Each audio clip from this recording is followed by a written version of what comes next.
Alrighty, good morning, Grove Church. How's everybody doing? Whoop, whoop. Yeah, I love that.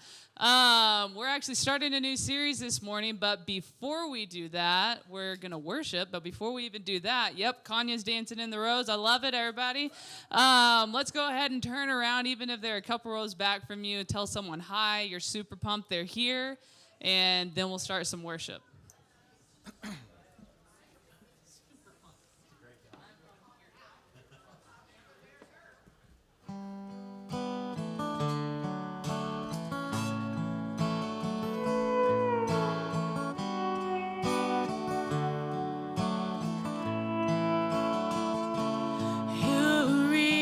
Through the storm, walking on the water, even when I could not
I see your beauty, oh God.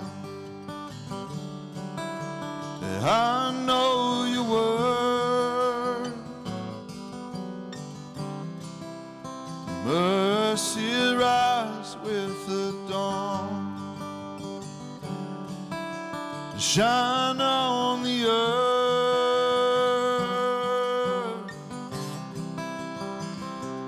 of your grace and your goodness. I have tasted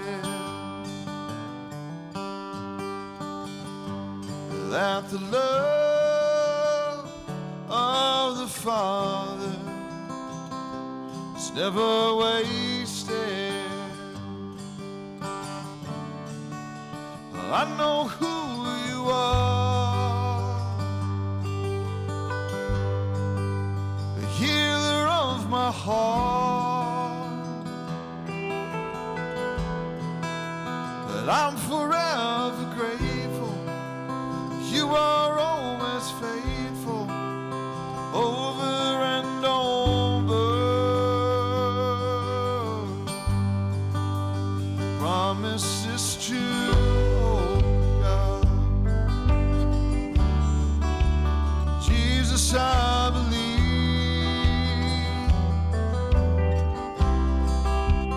Fear takes a hold of my heart.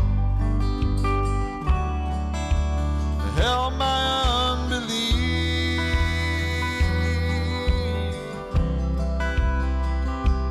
of your grace and your goodness. I have tasted that the love of the Father is never wasted. I know who you are, the healer of my heart. I'm forever grateful. You are always faithful, over and over. And you're my very breath, the heartbeat in my chest.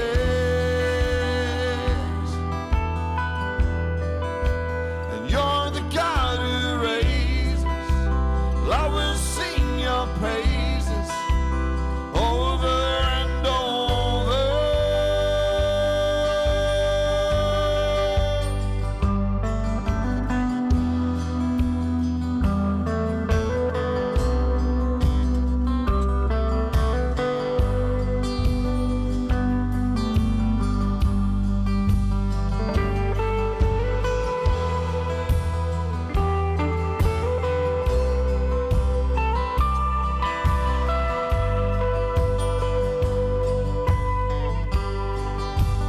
Come build my faith, come build my faith, your loving kindness. Come build my faith, come build my faith, with your loving kindness. Come build my faith, come build my faith, with your loving kindness. Come build my faith, come build my faith, with your loving kindness. I know who you are, the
healer of my heart. And I'm forever grateful. You are always faithful, over and over.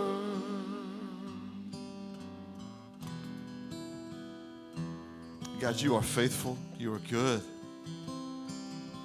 and you are constant. And we bring thankful hearts to you. We're thankful people. We're grateful for what you've done and what you're doing, what you're going to do.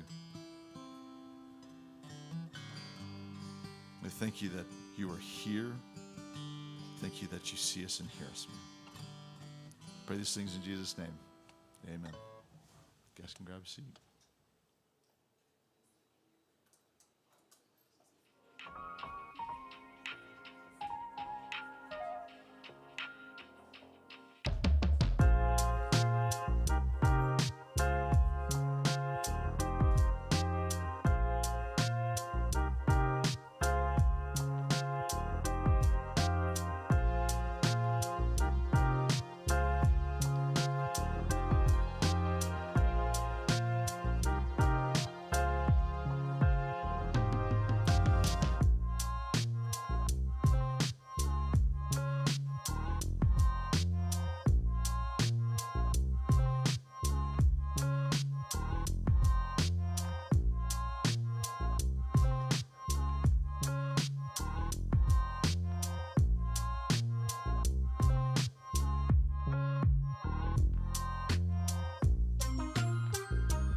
Hey, good morning.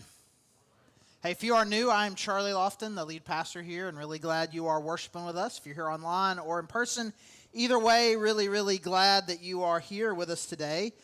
Quick announcement before we kind of get into it. There have been times we've been trying over the last year to kind of give kind of like business finance updates, and we've been doing it at the beginning of a sermon every month or two, and we're trying something different. I just want you to be aware of it. We're going to start recording kind of 5-minute-ish videos and kind of release those put those out about once a month. And so be looking for that. You should see it if you get the Grove email. You see a link to it. It'll come out on social before that. So I just want to make sure everybody stays in the know about what's going on and how you can help and support what's going on here at the Grove. But we're trying to do it where it's not like it doesn't consume a whole lot of time during our sermon time. So we're trying a different way. We want everybody to be informed. And Sunday morning can be difficult because there's new people here. It can kind of take away. And so the only way this is going to work, though, is when you get the email or you see it and you got to click. You got to click. And it just for my sake, just click and just, even though watch, just let it play out so we get the view, right? I want to know that people at least are looking, right? So if you would, just please do. I want you to be informed. I want you to feel connected on what's going on here. But we want to try to keep Sundays just more about worship and teaching, so just be on the lookout for that for the next couple of days. We're starting a new series today, and we are talking about just kind of these 3 key aspects kind of the vision and mission of our church. And if you've been to Connections, you've heard these, and if you've been around here, you've heard us talk about these things pretty much every year for the last several years. These 3 very key, very simple principles that kind of guide the mission of our church. We want to love God, love people, and make disciples.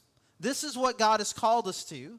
And so we spend some time talking about this every year, in part because it's really important, in part because it's a good rhythm, but really it's a time for me, it's a time for our staff to kind of stop and evaluate kind of how are we doing in really the core functions of what it is that God's called us to.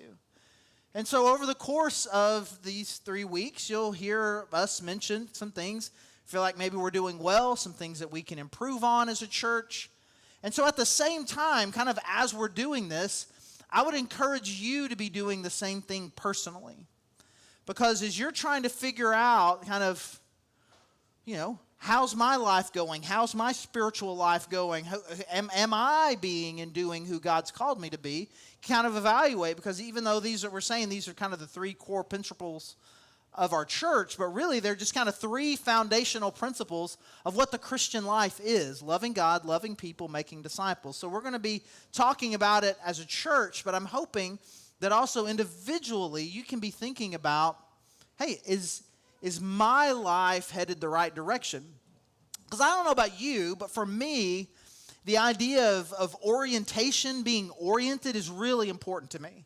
Actually, my counselor helped me with this a couple of months ago. It was kind of eye-opening for me that, like, if I walk into a situation and I don't know what's going on, I don't know what, it's important for me, like, the questions I'm always asked: who all's going to be there? How long are we planning on staying? Just kind of whenever we're doing something, I kind of like to know.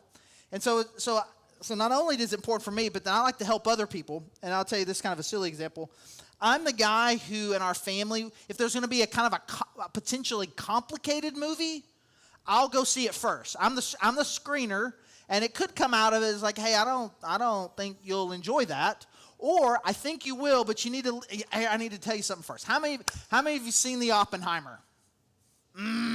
More hands. We need more. It's actually a really good movie. It's very powerful. It's kind of overwhelming at points.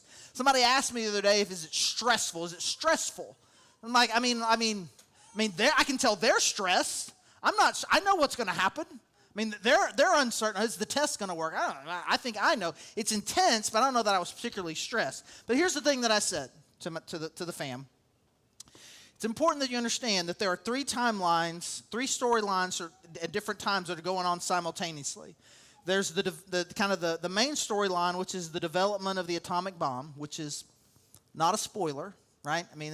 Come on, okay? This is what it is. And then you kind of got this thing that's in a little bit in the future, where Oppenheimer, the guy who is in charge of the project, is kind of being kind of grilled, kind of evaluated in kind of this meeting.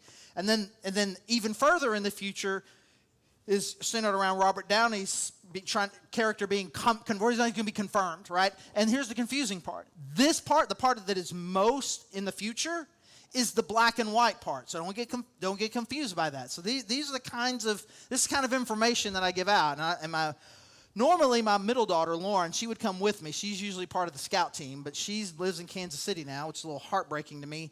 We didn't get to do that together. She actually got to see it before I did, and then when I saw it a couple of days later, I was like live texting her during the time we were talking about it. And I said all this to my older daughter, Maylee, who I didn't know would want. I didn't say, I don't know if you're going to like this or not, but she turned out she loved it. And then I took Heidi to see it on Friday, and both of them were like, man, I needed that. So if you're nervous because you think, now I've helped you get oriented, right? But it's not just movies and things like that. Like, just a little low, just kind of weird that I get. Like, if someone who normally doesn't texts me and says, hey, can we meet? I don't know what you think happens to me, but it's like, like, and I'm trying to be cool, which is great. It's on text. So I can take 5 seconds to be cool. Yeah, sure. When can we meet? And like, basically be like, this will be Tuesday. How about next Wednesday? Like, which is like 8 days away. And I'm like, so then again, I'm trying to be cool. Hey, so like, maybe what's up? Like, maybe just what are we talking about? Trying to be real cool about it, because it's kind of weird. If you really want to freak me out, and I know some of you are not nice people, call me. Right? I finally got my daughters trained that if they call me and I say, hello, Dad, everything's fine. Like, they just start with that, because why are you calling me? You're not texting me, right? And so I just kind of like to know. Even last week, we're having dinner with some friends that go to the church, and I wasn't involved in the setup of it at all. It was kind of a couple hours beforehand, and I looked at my wife like, so what is this? What is this? Who set this up? Oh, it was just me. It's totally casual. So do we have no agenda? Do we have a secret agenda? Do we have a clear agenda? No, it's just hangouts. So that's good. Okay, well, now I know what we're doing. We just want casual Charlie. Hey, friend Charlie. I can be friend Charlie. Like I don't know. My life can feel so complicated. It's important for me to have these kind of moments of orientation. And really, these three ideas, loving God, loving people, making disciples, this is what they are. They're very clear roadmaps. They're more than just things we do. They really are orienting principles, and I think we'll look at these passages that these verses come from, and then we'll be able to see that. So we'll just jump in here in Matthew chapter 22, starting in verse 34. Hearing that Jesus had silenced the Sadducees, the Pharisees got together. One of them, an expert in the law, tested him with this question: Teacher, which is the greatest commandment in the law? So just to stop right here, kind of there's these different religious groups of Jewish religious groups they feel like Jesus is challenging them, and so they're challenging him back, and they're trying to trick him. So one group tried and couldn't do it. Now another group is coming, and they're trying to catch him in something, and they ask him this question: what is the most important command in all of Scripture? Which is really interesting. If we are Christians, and there is a moment in time that is recorded where Jesus is asked, what is the most important thing that you can do? If that's there, then whatever comes out of his mouth should be foundational to any church, to any Christian organization, to anyone wanting to be a follower of Jesus, which is what we have here. Verse 37, Jesus replied, love the Lord your God with all your heart and with all your soul and with all your mind. This is the first and greatest commandment, and the second is like it. Love your neighbor as yourself. All the law and the prophets hang on these two commandments. A couple of quick observations here. One is that he asked Jesus for one, he gave him two. And I think it's because the two of them together really kind of form this basis, according to Jesus, of like, hey, everything depends on these two. So he gave him two. The other thing I find really cool, if I were to ask you, we're going to do a little quiz right now, hey, name a Bible commandment. Most of us are going to come up with a do not. Do not do this. Don't murder. Don't steal. Don't lie. Something like that. Or maybe some of us might come up with something good we're supposed to do. But these are really more than do's and don'ts. They're really more relational commands. And the big reason why all of that's important is because this last phrase that he says at the end, everything else, every other command, everything else that you are going to read in the law and the prophets, everything that you will see in what we would call the Old Testament, everything else depends on these two things. Which means, if you are doing these two things well, everything else is just telling you how to do it. You do these two things well, and you're doing everything. But the reverse is true. You can do all the do's and don't the don'ts. And if you miss out these two big things, you're missing out on everything, on really kind of this orienting idea. This is what all the commandments are about: loving God, loving people. And so what we're going to do today, if you've been around, we've taught on this passage, taught on this idea quite a few times. Again, it is one of the top 2, 3 most important passages in all of Scripture, I would say, because of the question that's being asked and Jesus' answer. But what we're going to do today is we're going to go back. Where this first commandment, love your God, love God with your heart, your soul, your mind, your strength. Different words are used in different places. Where does it come from? So we're going to go back to Deuteronomy chapter 6. And where we are here in our story is, the Israelite people were enslaved in Egypt, and Moses was called by God to go rescue them, which he does, and he takes them out of Egypt towards this land that God had promised them. And they get all the way to that land, and they get cowardly. They rebel against God, and God punishes them. It's like, hey, you guys are going to have to wander in the desert for an entire generation, and then we'll see if the next group, see if your kids can do better than what you did. So now they have wandered in the desert, and now they are back on the edge of the promised land again to accept this blessing that God has given them. And in this moment, Moses is repeating for them the laws that God had given them as they were coming along. And so essentially, again, to set this up, you've been slaves for 400 years. You don't know anybody who knows anybody who knows anybody what it means to live as free, independent people. And you need to understand the way life is supposed to be. So let me remind you again of what God's commandments are. And we find ourselves here, Deuteronomy chapter 6, starting verse 1. These are the commands, decrees, and laws the Lord your God directed me to teach you, to observe in the land that you are crossing the Jordan to possess, so that you, your children, and their children after them may fear the Lord your God as long as you live, by keeping all his decrees and commands that I give you, and so that you may enjoy long life. Hear, Israel, and be careful to obey, so that it may go well with you, and that you may increase greatly in a land flowing with milk and honey, just as the Lord, the God of your ancestors, promised you. Hear, O Israel, the Lord our God, the Lord is one. Love the Lord your God with all your heart and with all your soul and with all your strength. These commandments that I give you today are to be on your hearts. Impress them on your children. Talk about them when you sit at home and when you walk along the road, when you lie down and when you get up. Tie them as symbols on your hands and bind them on your foreheads. Write them on the door frames of your houses and on your gates.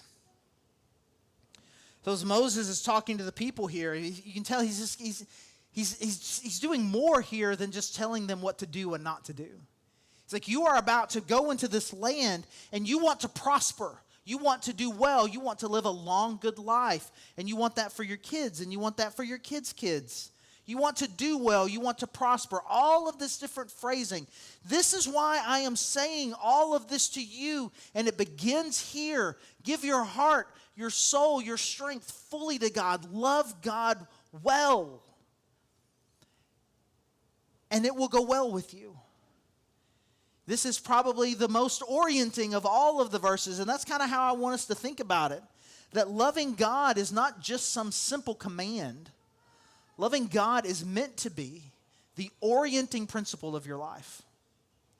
This is not just supposed to be some aspect of your life, but it is meant to be your life. And so I think about this. I'm an off and on again puzzler. I like puzzles. I'll get really into it for a while, and then I'll take a break. And I like big, complicated puzzles. I have like a little puzzle board now that you can put a really big puzzle on, and I don't know, everybody here is a little bit different. But, for most of us, right, the first thing you're trying to do is you're trying to find all the edge pieces. And so then you find all the edge pieces, you put them together, and there's nothing worse, right, than all of a sudden it's like, I'm missing one. And if it's a corner piece, it's even worse. Like where is it? And it can be very frustrating. And then you get a little further on into the puzzle, and all of a sudden you've got this one thing, like this one little small picture of it, and there's a piece missing, there's the only green piece left. It should be right here. Where is it? And I'm like, where did it go? Where did the dog eat it? We don't even have a dog. And I'm wondering if the dog ate it. Like, I'm thinking, then I get real conspiratorial, right? Did one of the kids take it, put it in their pocket? Because they want to be able to say they put in the last piece. Are they hiding it from me? Did it get vacuumed? What happened to it, right? And it can be really frustrating because, like, you feel like it's not working because I'm missing this key piece. And I think some of us come to church with kind of that idea. That I've got my life that I'm putting together, and I've got all of these different pieces, and it feels like something's missing. And I'm hoping that I can come and get this God piece and put it in, and then it will make sense. It'll be good. But if I were going to use that metaphor to describe what I believe that God is trying to communicate to us, what Jesus is saying in Matthew, what Moses is saying here in Deuteronomy, is that God is not a corner piece. He's not a centerpiece. Loving God, it's the picture on the front of the box. It is that part that tells you what even this is supposed to be. And if we don't understand that having God as the primary, loving God as kind of this centerpiece, this center point of our life, then we're missing out. We're trying to assemble the pieces of a puzzle that we don't even know what it's supposed to look like. And it is a connection and a love for God that then tells us what this is supposed to be. And so we're not supposed to come here trying to add some little piece to our life, but we come here to hear from God because it is our relationship with Him, it is our connection with Him, it is our devotion to Him that orders the pieces. I mean, there's lots of different metaphors that you can use. It's like you don't have like this, like spokes on a wheel. Like I've kind of got, well, this is my personal life, and this is my family life, and this is my work life, and this is my spiritual life. And nope. He's the hub from which all of these different spokes come out. This is the key because we're all in different ways. We connect with some of these different phrases. I want it to go well with me. I want to enjoy long life. These are the things that I want. I want my kids to do well. And he's like, however you would define it, I want life. I want meaning. I want fulfillment. I want joy. I want peace. If that is what we want, then we need to move God from just simply a piece of the puzzle of my life and turn Him into the picture. He is the one that tells me what all of this is. And so I want to love God with my heart, with my soul, and my strength. Now, in all the ways that this is told, it's in each one of the 4 Gospels. We find it here in Deuteronomy. You'll see different words. You know, we'll see some more and some other ones, different ones. And really, in each one of these instances, really what the big picture idea here is kind of creating a holistic picture. That you need to kind of love God in every way possible. But what we're going to do today is we're kind of going to look at these individual words. And we're going to look at the one in Deuteronomy. We says your heart, your soul, and your strength. Now, you have some idea about what those words mean to you. If I were to say, hey, you want to love God with your heart, you're going to think one thing. Hey, you need to love God with your soul. Right? And whatever you came up with, it's very highly, highly unlikely you're going to come up with something that's just wrong.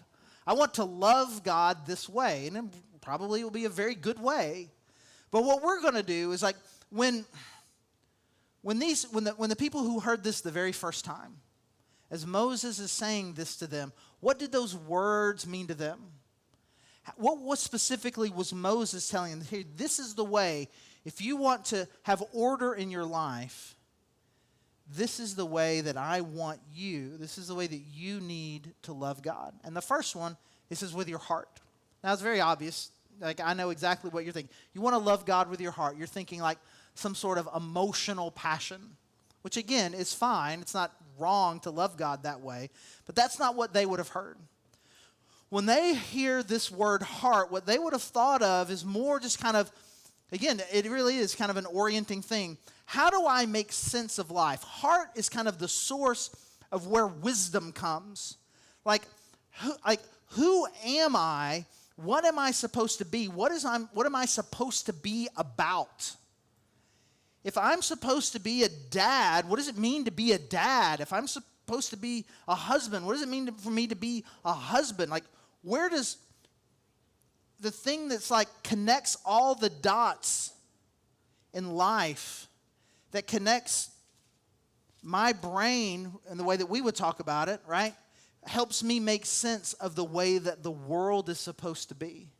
And so if I were going to give this kind of phrase, at its simplest, I would say that we need to believe what He says, especially around kind of the critical areas of our life.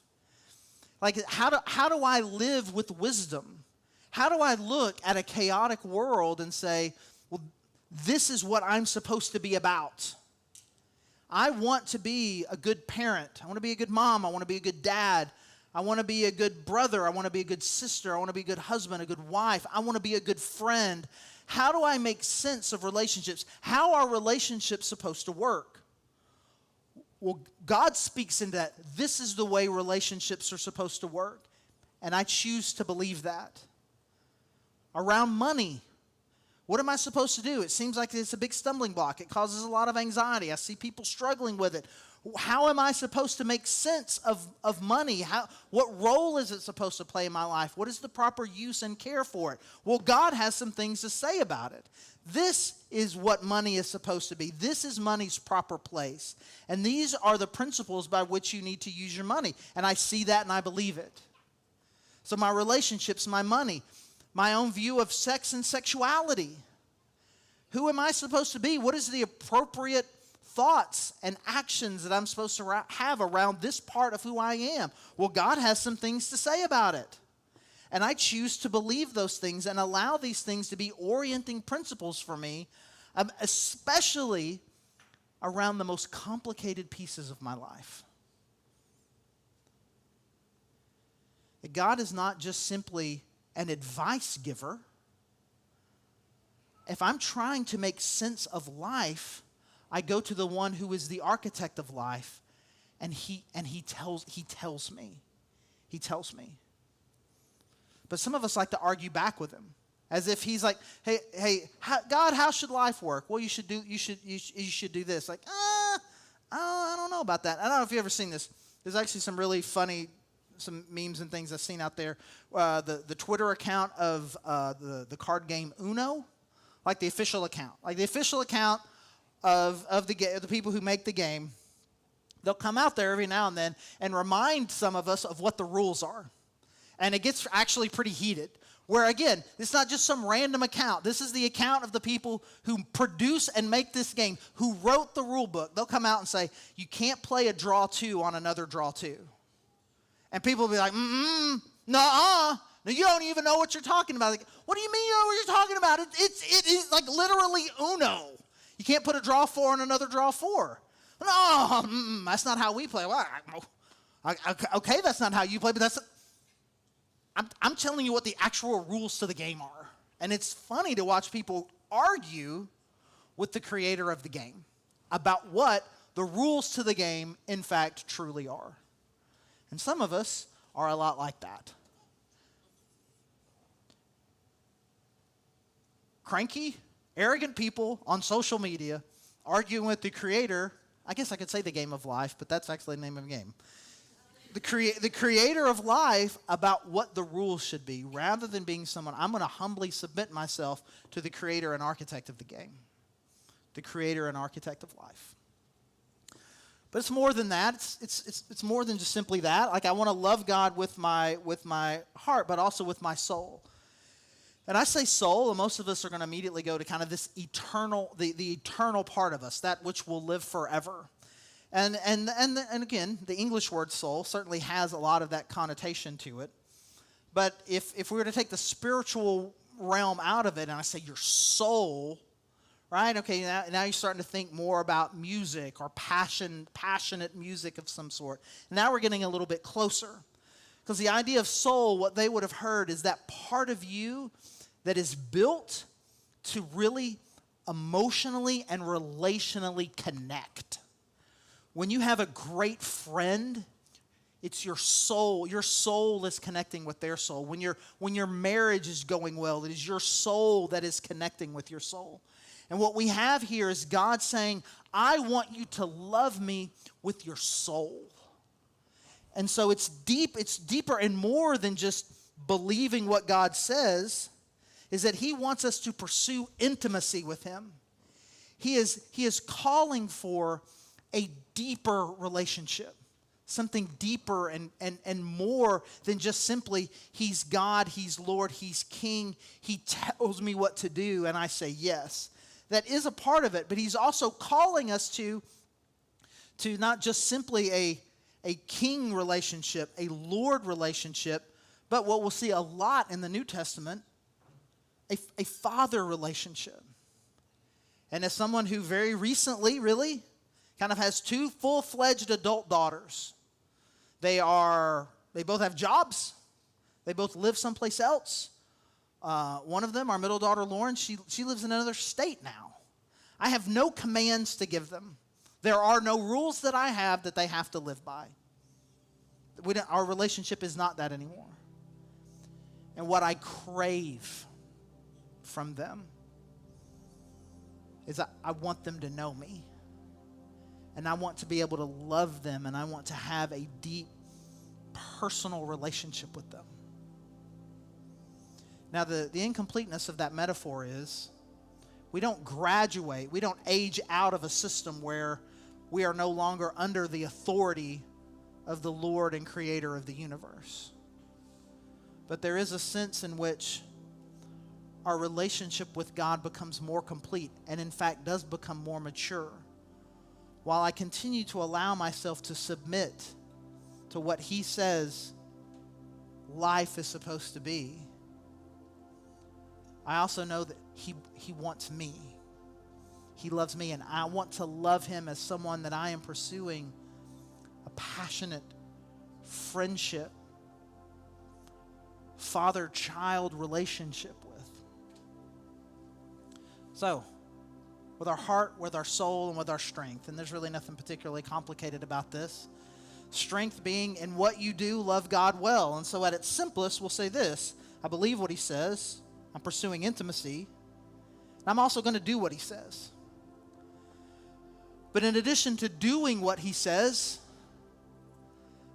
there's kind of also a sense in which, hey, in whatever you're doing, love God in it. So doing what He says means if He says that I should worship together with other believers, I'm going to do that. If He tells me that I should be loving and helping the poor, I will do that. Feeding the hungry, yes. If I need to go to tell the world about who Jesus is so that they can know Him, I'm going to do that. Whatever He tells me I'm supposed to do, I'm going to do those things. But in addition to that, in all the things that you're doing, in the games that I play, in the job that I have, driving in the car, in whatever it is that I'm doing, however it is I'm using my strength, and what I'm doing, I'm going to honor God. With who I am, with what I do, with what I believe, in the way that I connect with Him in all aspects of my life. Loving God is an orienting principle for me. And then we're going to spend some time next week talking about loving people and how that functions the same way. And then we're going to end with making disciples. And fast forward here a little bit, like this idea of, because all these things, like really what I'm saying here is I'm going to do what He says. I'm going to believe what He says. I'm going to do what He asks. All this, that's what it means to be a disciple. I'm a life oriented around being a follower of Jesus. And you may hear all that and think, I don't know what I'm supposed. I don't know these things. And this is kind of fast forwarding a little bit, but I've got a special guest here on the lobby. I don't know if you saw him. It's Dave with a ministry called Downline. Got donuts. You should totally go see him. He's a great guy, and they've got a great ministry. They teach a class basically to help you get the equipping and the knowledge that you need to really understand the Bible, to understand who God has called you to be, and to get some practice in doing some of the things that He's called us to, which is to help and teach others. It's an incredible class. It was in Northwest Arkansas for a few years. They took a break, and now they've got a new staff team here. This will be their second year. Our first year, our very own Matt Vaughn took the class, and you need to know this. They had an awards banquet, and he was Student of the Year. So when you see him, you need to tell him. And if the youth are watching this online right now, give him a high five right now to him. It's an incredible deal. And I don't want to oversell it to the point to where you need to understand it's a big commitment. It lasts the entire school year. It's quite a few hours a week. There's some cost to it, but it is an incredible. It is most certainly worth the conversation. Because one of the things that I feel like is really important for us is we've got to get, as a church and as individuals, reoriented around what God has called us to. To not be people who are coming here to get a little more religious, to kind of develop a quality spiritual life, but to allow these principles that Jesus has given us to be the defining orientation of our life. That what my life is about loving God well. What my life is about is loving people. What my life is about is becoming and making disciples. And we need to start with number one, that my life is about loving God well. And so I'm going to choose to believe what he has to say about where life really is. I'm going to pursue a relationship with him. And what he tells me to do, I'm going to do. Let me pray.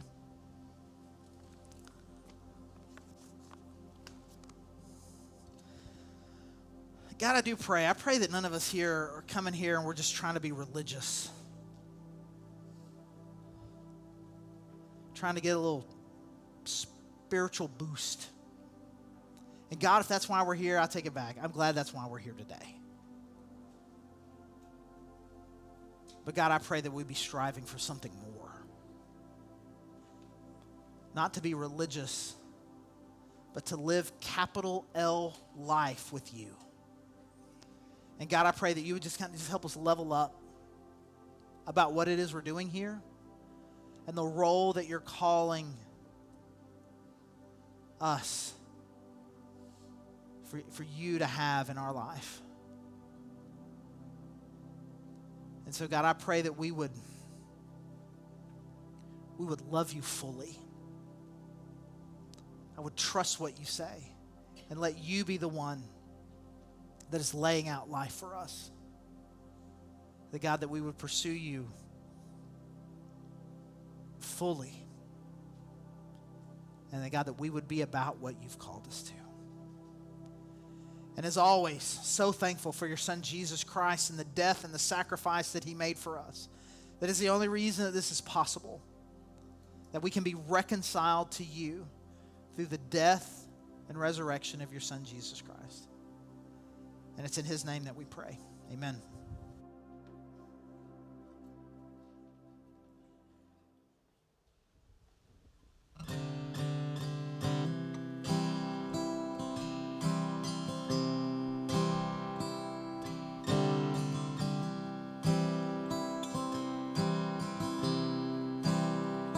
How great this love. Oh, it's moving on my mountains. This perfect love is casting up my feet. How great this love. Oh, it welcomes me like family. Anywhere I go, it meets me there. He is good. He is God. What I earn is not what I got. He is just, yet also kind. What I deserve is not what I find. What could I say about him? My God is love. How great this love. Oh, it's faithful through the failures. This trusted love is with me to the end. How great this love. Oh, it's closer than a brother. The sin, Lord, he died so I could live. He is good. He is God. What I earn, not what I got. He is just, yet also kind. What I deserve, not what I find. What could I say about my God is love?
so kind.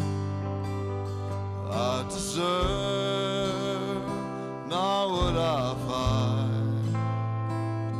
What could I say about it? My God is love. What could I say about it? My God is love.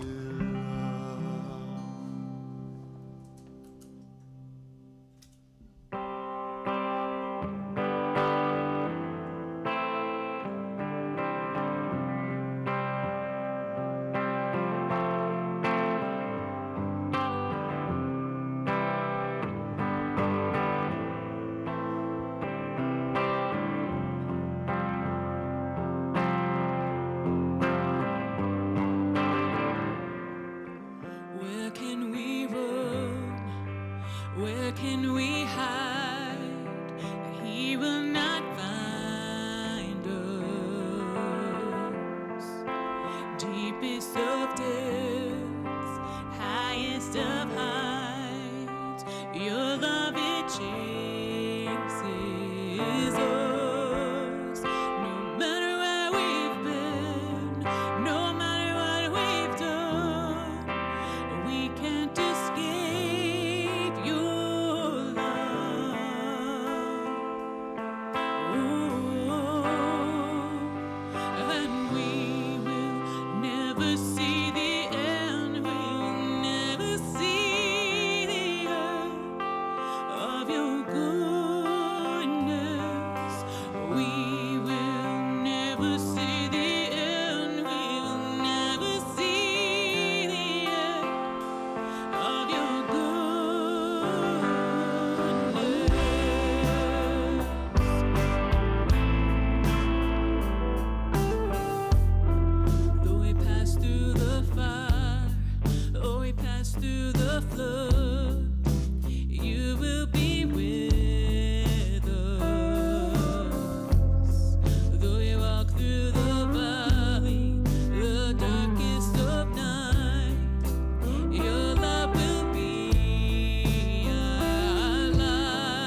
God, that is such a awesome praise that we won't see the end of your goodness. God, I pray that we would meditate on that today and let that just be on our minds, just to reflect on your goodness all throughout our life, everything that you're doing in our families, and just as we, just all the goodness that fills our lives because you're in it and we know you.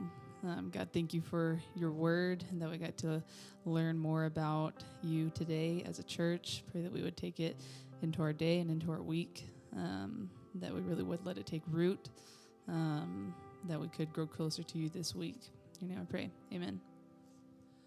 I love that. I love that challenge, that we can just take whatever that next step is, whether it be you do need to consider and think what it means to put God as that center of the puzzle piece, or maybe it is just taking that next step to get to know him intimately rather than just knowing facts about him or just doing the Sunday morning thing. I love that challenge, though, that we can all take a step wherever we're at in that process to move a little bit closer to God. So whether that's connecting with your small group or meeting with a friend, I would challenge all of us is to think of that one thing that we could do this week to move towards God this week.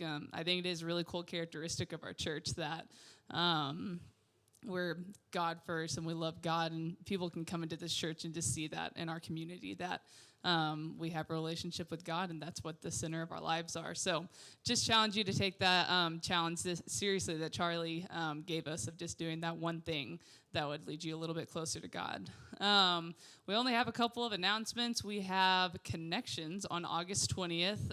If you haven't heard of it, it's our time where basically you can just hear more about what our church is, what our mission is, what our vision is, and just what we believe. So if you're interested in that, if you're new and you don't know about the church very much, we would love to see you there. It's a great opportunity to meet Charlie and other people interested in the Grove. Or if you've been here for a while and you just haven't taken the opportunity to get to know more about the church. Even if you've been here for years and you haven't done it, go ahead and hop in that class. We would love to get to know you better. And it's just one of those first steps you can take to getting more plugged in with the church here. And we would love to get you connected in that way. Other than that, we have a website. If you haven't heard us announce it a million times, it's thegrovechurch.org/connect. Anything you could ever want to know about the Grove, dates, events, updates on what we're doing as a church, where our giving is, anything like that, you can find it on that website. It's just a whole list of all things Grove. So check that out. It's linked in the email that you can sign up for, and if you haven't gotten the email, you can go to this website and you can get plugged into it. So anything you might need to know about the Grove, go ahead and check that out. Also, I know Charlie mentioned that we're going to be giving financial updates. If that's something that God has put on your heart to be more involved in giving with the Grove, there's a couple of different ways to do it. We have boxes in the back, and you can drop that out in there in person, or we have thegrovechurch.org/give, and on there you can click a link, and it'll take you through all of the steps to just partner with the church in a financial way. So there's either of those options. If you have any more questions, though, we have a Connect Desk out in the lobby, and someone would love to chat with you, love to get to know you, and answer any questions that you might have. Other than that, have a good Sunday. I hope it doesn't rain. See you later.